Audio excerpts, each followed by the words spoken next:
انت الان على باقة الاهلي ما بيلعبش في الاسماعيلية ليه؟ امم ما انا زعلان منه. وبعد ما كانش بيلعب الاسماعيلي بس، مش هيلاعب الكهربا كمان ليه؟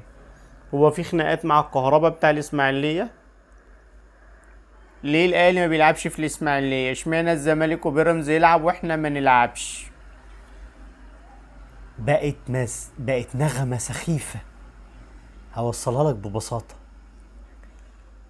اوعى تفكر في مرة 0% أو 0 في المليون إن رضا عبعال وخالد الغندور وإسلام صادق إن الناس دي بتتغابى أو ما هيش فاهمة الوضع إيه بالظبط.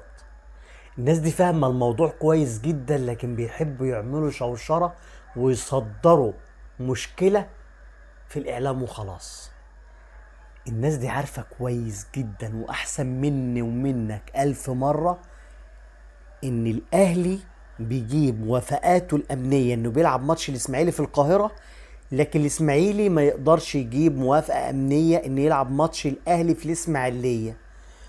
فهم على يقين وثقة كبيرة جدا إن الأهلي هو المظلوم، بس هم ما يقدروش يطلعوا يقولوا إن الأهلي مظلوم. ليه؟ اكل عيشهم في ان هم يطلعوا الاهلي وحش بس. فانت ما تديهمش فرصة لكده. فانت على باقة ايه؟ الاهلي ما بيلعبش في الاسماعيلية ليه؟ لما يقول لك كده قول له انت مالك. السلام عليكم.